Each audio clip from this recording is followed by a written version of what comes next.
With sales in Canadian real estate markets hitting all-time lows last month and projected real estate prices potentially even crashing over the next 12 months, should you be thinking about selling your house now, getting the heck out before the Canadian real estate bubble pops, the market crashes? With CMHC, economists, and other banks all projecting expected declines over the next 12 months, should you sell your house? That's the question we're asking on this episode of Bald Prairie Real Estate. And if you are going to sell your house, what are some tips, some tricks you can use to help improve your chances of selling that house, even if it's a bad market?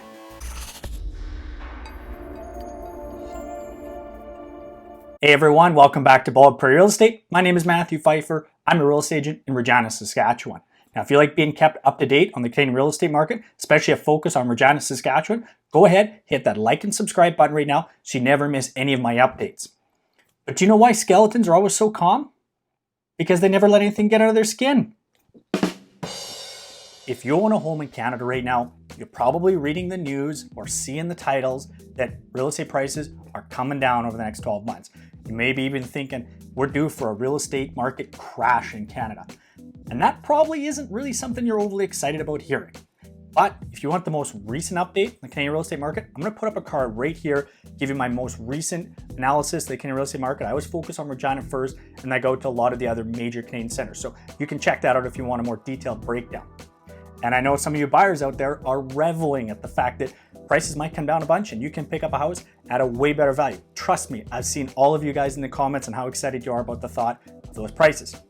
So on this episode of Bald Prairie Real Estate, I want to go over two things. The first is, should you sell your house right now? Get the heck out of Dodge before this Canadian real estate market falls apart like some people are thinking. And if you are going to sell your house, what are some things you can do to help improve your chances of selling the house and get a better value for that house, even if it's a bad market? Now, how the heck do I know anything about selling a house in a bad market? Well, here in Saskatchewan, we've had declining numbers of sales and prices for about 5 years now. So trust me, I've had to pull out all the stops to help sellers get their places sold in these difficult times here in Saskatchewan. So I'm going to give you some of those tips and tricks I use right here on this episode. Is the Canadian real estate market all doom and gloom, ripe for a crash, like some people are thinking right now? Well, I think that really depends on who you ask. I just did a quick recent video update on CMHC's report where they projected prices over the next 12 months to decline anywhere from 9% to 18%. That would be very significant, and it would be in line with some of the most significant price corrections in Canadian history. Now, if you want a more detailed breakdown of where that's at, I'm going to pop the card up right here so you can check out that video and see my thoughts on the entire CMHC report. But I do point out in that video that the predictions go anywhere from a 6% increase, yes, an increase in prices over the next 12 months, to a 30% decline in prices. So these guys are experts that are creating these reports.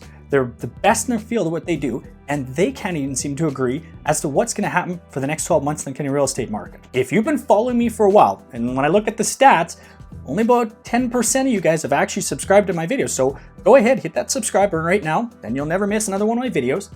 But you will know that I'm not so, I guess we'll call it, optimistic that we're going to get a massive crash in Canadian real estate prices.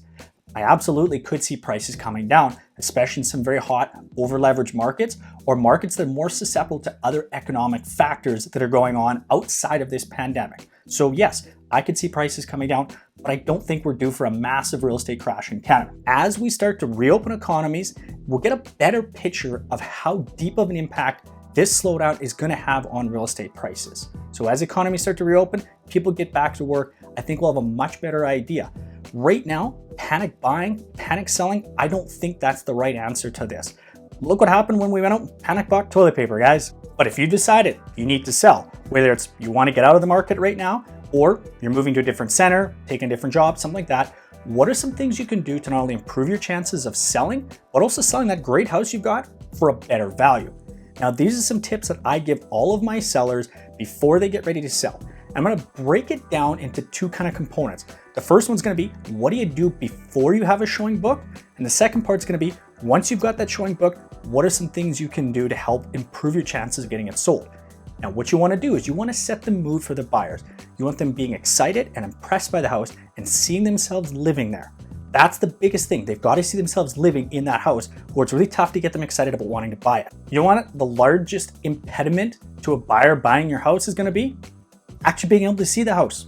I know it sounds crazy. And right now, with a lot of the new restrictions being placed on showings and open houses, the first time that a buyer is going to see your house is going to be on the internet and the photos you've got there. So what you don't want to do is just grab your cell phone, snap a few photos, call it a day, put them up, done. No, most real estate agents these days, they're going to have a professional photographer come in and take some photos. And if they don't have a professional photographer and they want to take them on their cell phone, I might be considering interviewing a different agent, possibly. But a professional photographer is going to know all the different angles and lighting to help make your house feel more appealing and larger, brighter, more beautiful to all those buyers that are going to see it on the internet. That's how you've got to get them excited about the house, because if they don't like the photos, they're probably not going to buy it. The second component to buyers being able to see your house is exactly as it sounds, physically being able to see the house. That is, you want to be able to accommodate showings when you've got a showing request. Make the house available, because if they can't come see it, I don't know many buyers I've worked with that would actually want to buy a house that they haven't seen in person. Now, this is especially important for buyers that are booking a second appointment. So they've seen the house once, they want to come back for a second look, because they're likely making a decision that evening whether they're going to buy that house or a different one. So if your house isn't in that list of places that they're going to look at because you're unable to make that showing work, and I understand, life comes up, things happen. But if they can't see that house that night, they're probably going to buy your neighbor's house. So make the house available. Sounds simple, but if buyers can't come see it, they're probably not going to buy it. My last tip before you've got a showing booked about how to make your house more presentable is give the buyers as much information as you possibly can. So what I like to do is I create these little binders. And what I have in these binders is all the most recent pertinent information about the house. So if you've done renovation, repairs, upgrades, that type of stuff, let's put all the invoices from there. Let's put the before and after photos, really important for renovation so buyers can see that information. We're gonna do things like utility bills. Those are something that buyers are really curious about. What's a summer month and what's a winter month gonna cost them? So put all that information in there. In my market of Regina, Saskatchewan, we have issues with foundation problems where we brace basements, and we also have issues with sewers where we have to clean them out regularly or replace them. So put that information in there. Buyers are gonna feel really confident about it because a lot of the questions that they may have had are all answered right there. Plus, you can put information here like nearby schools, parks, things like restaurants that you really like. Put all that information there. Buyers are flipping through. They're gonna see what's great about the neighborhood. And the last thing that I really enjoy doing is having the sellers write a story to the buyers as to why they should buy the house. What was amazing about it, whether it was the neighborhood, nearby restaurants, schools, whatever it was that really got those people excited to buy the house in the first place, put it in here. Put a note to the buyers. You know what? They're gonna remember that house when they've read the story. It's gonna impress them. So those are just some things you can do before you've got a showing booked. They're gonna really improve your chances of getting that house sold. Okay, so you've got a showing booked. Now what the heck do you do? Well, a house with the lights on is far more approachable and welcoming. So have all the lights on, not on the outside, but on the inside. This is really important, especially in winter months when the streets are darker because the sun set much earlier. Buyers are driving up, they can see the house from a block away. It's much more welcoming to have those lights on. You get inside the house, it's nice to be able to see the whole house immediately, not having to run around and flip on lights. It's a lot more approachable when you can just see the house as soon as you walk in. And again, I've talked about it. You want to have the buyers focused on buying the house. They've got to see themselves living there. So one of the things you can do as well is flip on the radio, your TV, play some music, because that's just more relaxing, makes the house feel more welcoming. It kind of softens that feeling of an empty house when you walk through it.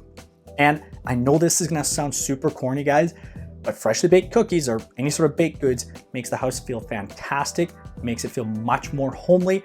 And as a real estate agent, when I'm typically showing houses on an empty stomach, I like a little snack every once in a while too. Another thing that I recommend is taking down personal photos. Humans, we're social creatures. So the second you see a photo of somebody, you're drawn to that photo and you're immediately thinking, do I know this person? When you've got buyers in your house, you've now broken that buying focus. They're no longer thinking about buying the house anymore and seeing themselves in it. They're now seeing, do I know this person? As a buyer's agent, this is a real challenge for me, is trying to get buyers back on track and focused on making a decision whether they're going to buy this house and do they see themselves living here. And it's a huge problem when they know the person. They go up to the photo and they say, that's my friend Jack. Now they're not thinking about the house anymore in terms of, do I see myself living here? Is this a house I want to buy? Now they're going, yeah, this is my friend Jack's stuff. And they can't think past that. So this really breaks their focus and it makes it a lot more challenging for them to see themselves living there. but you can also have some fun with this. I've had houses where they've had little riddles on the fridge or messages to us. This is a lot of fun. Buyers remember that stuff, makes your house more memorable, sets you apart from the competition. It probably sets you in a more positive light compared to the houses they're gonna see that night. So what do you guys think? Are we due for a big crash in the Canadian real estate market right now? Put your thoughts in the comments below. And if you are thinking the real estate market's gonna crash, it might be time to sell. Get out while your prices are still fairly good and there's still buyers out there.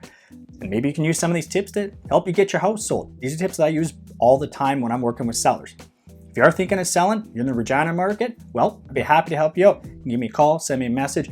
Maybe we can use some of these tips to help get your house sold. If you want a quick update, kind of where the Canadian real estate market's at, I'm gonna put my playlist up right here so you can see all that information. If you just want some more information, tips for selling your house, I've got a whole series of videos. I'm gonna post them right here. I hope you guys found this very informational and useful. Thanks for watching, guys.